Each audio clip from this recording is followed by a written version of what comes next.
예, 공수처 해체 또는 강화로 잡았습니다. 야권에서는 공수처가 통신자료 조회를 너무 무더기로 하고 이거는 뭐 사찰이다라고 얘기를 했는데요. 박범계 법무부 장관은 공수처가 약간 신생 조직에서 그렇다, 지원을 좀 해줘야 된다는 입장입니다. 양쪽의 의견을 들어보겠습니다.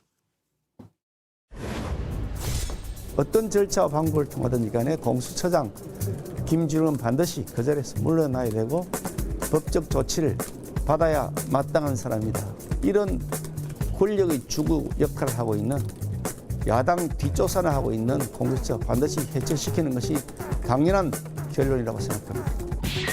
혹시 수사와 관련된 여러 자문, 또 저희들이 축적하고 있는 수사 노하우, 뭐 이런 것들을 도와드릴 수 있는, 지원할 수 있는 그런 부분이 있습니다. 그래서 원하신다면 파견도 적극 검토하겠다. 이쪽에서 조용히 써버리니까. 예, 두 번째 주제 공수처로 얘기를 했는데요. 일단 공수처가 뭐 올해 1월 21일 날 출범을 했습니다. 1년 좀 가깝게 됐는데 평가를 좀 해보시면 성과가 좀 있습니까? 어떻습니까? 아직 성과를 논하기에는 시기적으로 좀 이른 것 같아요. 그 출범한 지 1년이라지만 실제 사건을 공수처가 직접 수사하기 시작한 지는 그렇게 오래되지 않았죠. 그렇죠. 준비 기간이 길었기 때문에. 물론 이제 기대했던 것에 비해서는 수사력도 많이 떨어지고 그리고 이런저런 실수도 나오고 또 이번에 이제 통신자료 조회처럼 뭔가 좀 오버하는 거 아니냐. 법령의 범위 내에서 했다고는 하지만 이런 평가가 나오고 있고, 경우에 따라서는 좀 공수처가 이게 정치적 외압이나 정치적 눈치 보기로부터 별로 자유롭지 않은 것 같다, 이런 평가도 나오는 것 같아요. 그러나 그렇다고 해서 만들어진 지 1년밖에 안 된 공수처를 뭐 흔들어서 이걸 해체하라, 내지는 이걸 뭐 어떻게 약화시켜라라고 얘기하는 건 바람직하지 않고요. 어쨌든 검찰 개혁을 위한 굉장히 중요한 어떤 제도적 진전이었고, 예. 그게 부족하고 또 보완돼야 될 요소들이 있지만 지금 몇몇 그 사건이나 혹은 그 사건에서의 단상을 근거로 이 공수처 무용론을 주장하거나 그걸 흔드는 건 바람직하지 않다. 공수처는 왜 생겼습니까? 권력에 독립을 해서 공정하고 정당하게 수사를 하겠다. 그런 네. 데를 만들겠다는 그런 큰 원칙이 있었잖아요. 과연 1년 이제 동안 그냥 공수처지만 고위공직자 그렇죠. 수사처죠. 예. 과연 1년 동안 그러한 역할을 했느냐? 저는 상당히 회의적이에요. 능력이 없어요. 하지만 의욕만 있습니다. 그래서 저는 공수처는 이미 존재의 정당성을 잃어버렸다라는 생각이 들고요. 그럼 없애야 된다. 글쎄요. 저는 없애는 게 낫지 않을까라는 생각이 들고, 결국 정권의 하수인이 된 것이 아니냐라는 생각이 듭니다. 이재명 후보도 얘기했잖아요. 야당 쪽 것들만 저렇게 확인을 했으면 의심이 간다, 문제가 예. 있다, 이런 식으로 얘기했잖아요. 지금 대선을 앞두고 있습니다. 공수처장이 어제 나와서 무슨 얘기까지 했습니까? 윤석열 야당의 대선 후보를 소환 조사할 수 있다, 그 가능성 배제하지 않는다, 이런 얘기까지 했어요. 지금 공수처가 대선에 깊숙하게 개입하겠다라는 정책인 의도를 갖고 수사를 하고 있다라고 예. 판단할 수밖에 없어요. 그럴 수 이런 있는 소지가 공수처는 있다. 필요 없다. 저는 이 점에는 뭐 상당한 이견이 있는데요. 고위공직자들을 대상으로 한 수사기관이에요. 당연히 이 공수처라는 게 태생 자체가 바람 앞에 촛불 같은 운명입니다. 왜냐하면 그 수사 대상이 되는 사람들이 우리 사회에 다 힘 있는 사람이에요. 여야 가릴 것 없이. 저는 공수처가 제 역할을 제대로 하려면 대선 목전에 야당 후보한테 혐의가 있다면 소환 수사해야 된다고 봅니다. 그게 고위공수처 비수사처가 해야 될 일이에요. 정치적 고려로 인해서 수사를 해야 될 상황을 보류하는 건 진짜 공수처의 존재 이유를 저는 의심케 만드는 그런 행위인 거죠. 이번에 이제 통신자료 조회 같은 경우에 공수처뿐만이 아니고 저는 검찰도 예. 개인의 통신 자료를 저렇게 광범위하게 조회하는 것 자체에 반대합니다. 왜냐하면 우리 형사사법 개혁의 역사는 어쨌든 이 수사권을 제한하고 기본권을 확장하는 역사였어요.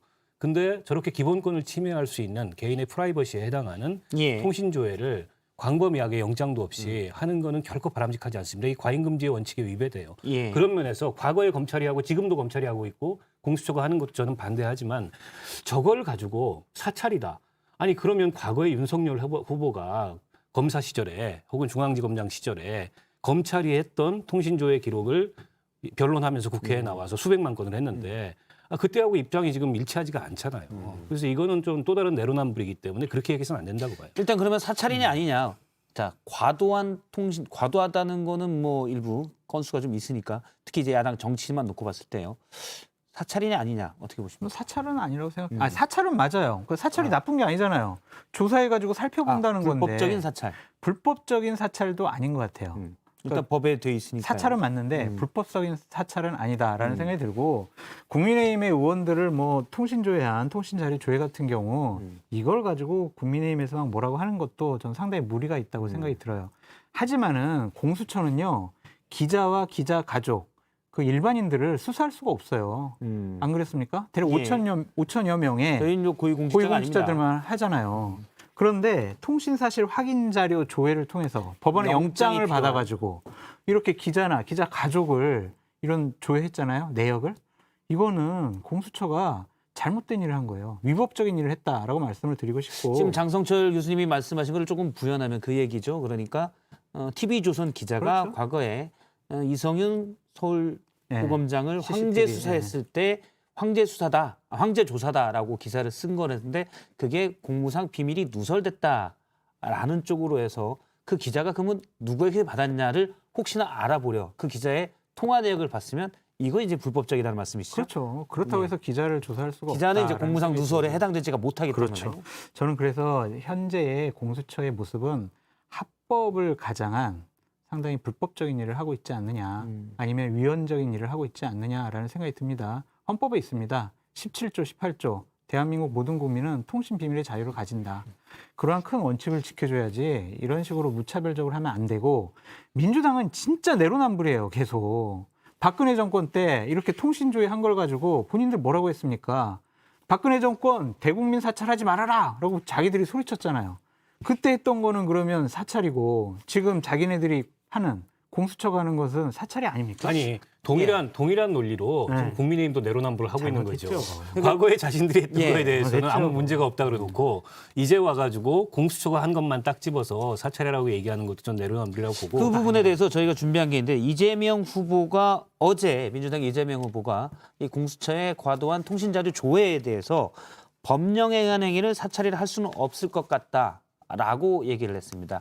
그러면서 이제 추가로 얘기한 부분은 다만 야당 후보에만 야당 인사들에게만 통신자료 조회가 많이 몰려 있다면 그건 좀 문제가 있는 것 같다라고 얘기를 했고요. 그런데 2016년입니다. 당시 성남시장 시절 본인과 측근들의 통신자료 조회가 51건 정도가 있었다라는 걸 당시 이제 트위터에 글을 썼고요. 저게 2016년에 올린 트위터입니다. 이번 총선 직후에 뭐 집중적인 통신자료 조회 이 부분은 당시에 이제 검찰과 경찰이 조회한 내용인데 이건 사찰이다라고 했고 본인은 어항 속의 금붕어다. 마치 권력기관이 나를 보고 있다. 상당히 부정적으로 얘기를 했었습니다. 이재명 후보도 사실은 당시에 말이 바뀐 겁니다. 그러니까 통신자료 조회 같은 경우는 저는 뭐 사찰이다. 이것이 뭐 잘못됐다. 그렇게 공격을 해서 국민의힘 쪽에서 공수처장 저거 그만둬야 된다. 뭐 윤석열 후보처럼 구속 수사해야 된다. 이런 식은 너무 과한 거다.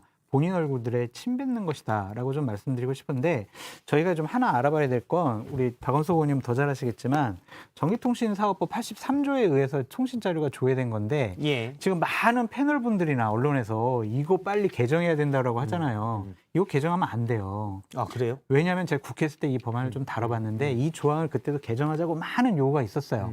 근데 검찰과 경찰 쪽에서 뭐라고 하냐면 우리나라에 1년에 100만 건 이상의 형사사건이 벌어지는데 예. 이 조항을 상당히 제한적으로 규정을 해놓으면 자기네들은 범죄자를 잡을 수가 없다는 거예요.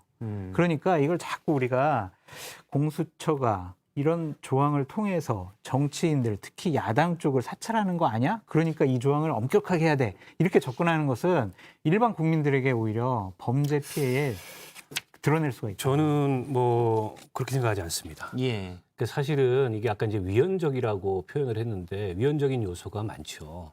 왜냐하면 어쨌든 통신 자료를 조회하는 수사 관행이 너무 사실은 수사 편의주의적으로 운영이 되고 있어요. 그래서 훨씬 더 엄격한 제한이 필요하고 가급적 영장에 근거해서 그리고 가급적 기본권을 최소 침해하는 원칙에 근거해서 해야 된다. 물론 이제 수사기관 입장에서 그렇게 얘기할 수 있어요. 이거 없으면 수사 어떻게 하라는 거냐. 수사기관은 일단 아닙니다. 아니, 수사기관의 입장을 지금 대변하고 있으니까. 그때도 당대표실에 계시는데 수사기관은 아니었어요. 그러나 그건 어쨌든 수사기관의 오래된 관행을 수사 편의주의적 사고에서 하는 얘기일 거고, 그러나 어쨌든 제가 앞서도 말씀드렸듯이 형사사법체계의 개혁은 어쨌든 국민의 기본권을 확대하고 그리고 수사권을 제약하는, 수사 편의적인 그런 요소들을 제약하는 식으로 발전하는 가는 게 저는 맞다고 보고, 예. 그런 측면에서 이게 차제에 논란이 됐으니까 여야 서로 내로남불 하지 말고 차제에 이 통신 자료를 이렇게 광범위하고 무차별적으로 조회하는 수사 관행에 개혁의 요소가 없는지를 좀 돌아봐야 된다고 봅니다. 일단 제가 볼 때 뭐 말씀하신 대로 두 분 말씀이 야당 때는 다 통신자료 조회를 사찰이라고 그러고 여당 때는 뭐 수사하다 보니 한 거다 뭐가 문제냐라는 입장이라는 건데 똑같은 사람들이에요. 그렇죠. 똑같은 네. 그런 건데 일단 이번 공수처의 통신자료 조회는 좀 무분별하고 광범위하게 된 부분에서는 과도했다라는 부분은 좀 있을 수 있을 것 같아요. 과잉금지 원칙에 어긋나는 거죠. 예. 아니 그리고 국민의힘에 그 의원들 모여 있는 그 단체 카톡방 거기는 왜 털어요 거기를 왜 봐요 그거에 그게 뻔히 뭔 딱 상관이에요? 카톡방이면 그냥 뭐 그런가 보다 해도 되는 건데 그러니까요. 일단 털어봐. 그러니까 하고. 정치적인 의도가 있다라고 야당에서 공격하는 거다라고 말씀드립니다. 근데 앞서 말씀하신 거 제한 예를 들어서 통신자료 조회를 하면서 예를 들어서 6개월 내에는 본인에게 통보를 해준다. 이러면 아무래도 수사기관들이 좀 더 제한적으로 하지 않을까요? 아무래도 이제 그렇죠. 의식을 하게 되고. 뭐 바로 통보해주자면 범인이 예를 들어서 정말 중요한 피의자에 연루된 공범이 내 거 조회해서 도망가야지. 예, 이럴 수 의식을 있으니까 하게 몇 달 되고 뒤에. 지금 이제 가입자 조회 같은 경우에 그냥 해요. 영장 없이. 다만 이제 내역 조회만 영장에 근거해서 하도록 되어 있는데 통화네요. 과연 가입자 조회를 그냥 영장 없이 하는 게 바람직한가에 대해서도 저는 의문을 제기하고 싶어요. 제가 이제 우스갯소리로 제가 박근혜 정권 때 한번 떼봤어요 이걸. 예. 근데 뭐 그 당시 특수부, 그다음에 중수부 이런 데 가져서 3번 제 거를 통신자료를 조회했더라고요. 그 제가 문재인 정권 때는 어떻게 됐나 제가 다음 주에 한번 떼보려고 합니다. 알겠습니다. 뗀 다음에 네, 어떻게 돼야 될지. 예. 알겠습니다. 뭐 경찰서 이런 데서도 많이 될 수도 있고요. 알겠습니다.